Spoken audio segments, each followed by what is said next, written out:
광야 생활을 하던 이스라엘 백성들에게 동이 트기 전 새벽은 만나를 받는 시간이었을 뿐 아니라 하나님께서 그들의 기도를 들어주시는 시간이었습니다. 오늘 우리에게도 이 아침은 하나님을 만나는 소중한 시간입니다. 그래서 말씀을 통해 하나님의 뜻을 듣고 기도를 통해 우리의 소원을 아뢰므로 하늘과 교통하는 소중한 경험을 가지고자 합니다.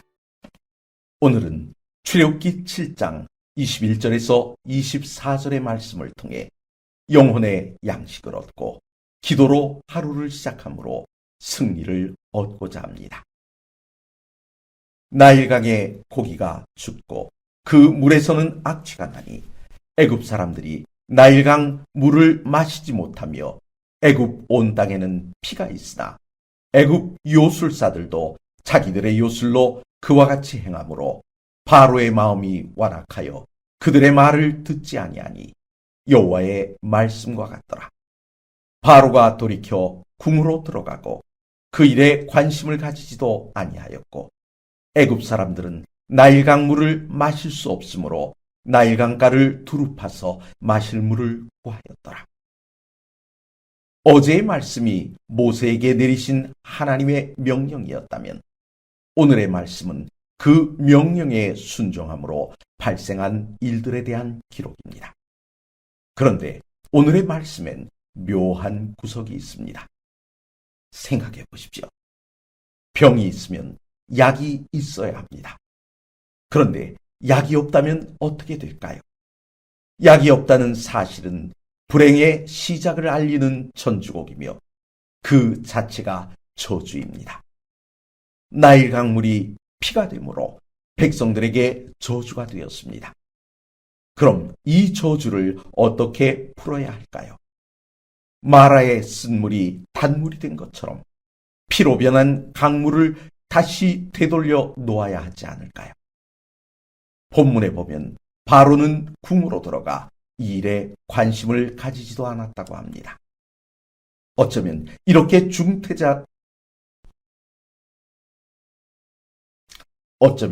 이렇게 중차대한 일 앞에서 만백성의 어버이를 자처하는 왕이 태평할 수 있을까요? 그저 신기할 따름입니다. 본문을 보면 나일강뿐 아니라 애굽 온 땅에 피가 있었다고 했으니 과연 이러한 상태로 백성들과 가축들과 심지어 식물들은 얼마나 오래 견딜 수 있을까요? 바로의 마음이 완악해진 이유 중 하나는 바로의 술사들이 물을 피로 바꾸는 마술을 보여주었기 때문입니다. 이는 모세를 자신의 마술사들에 비해 좀 더 능력이 많은 마술사 정도로 여겼다는 증거입니다. 우리는 본문에서 하나님의 자비하심을 엿볼 수 있습니다. 24절을 보면 애굽 사람들이 강물을 마실 수 없어 강가를 두루 파서 마실 물을 구했다고 한 것이 그것입니다. 먹을 것이 없어도 사람은 꽤 여러 날 버틸 수 있습니다. 하지만 마실 물이 없으면 문제는 심각해집니다. 이러한 상황에서 피할 길을 남겨두셨다는 사실은 죄인일지라도 그들에게 자비를 베푸시는 하나님이시라는 사실을 말해주고 있습니다. 사랑하는 성도 여러분, 하나님은 우리에게 시험을 허락하시되 피할 길도 예비해 주시는 분이십니다. 하지만 피하여 숨는 자로만 머물기를 바라시지 않으신다는 사실을 기억해야 합니다. 우리의 의심과 불신앙이 불러온 시험에서 간신히 피하는 자가 아니라 의심과 불신앙을 걷어내고 참된 믿음의 용사로 우뚝 서게 되기를 우리 하나님께서는 간절히 바라시고 계신다는 것입니다.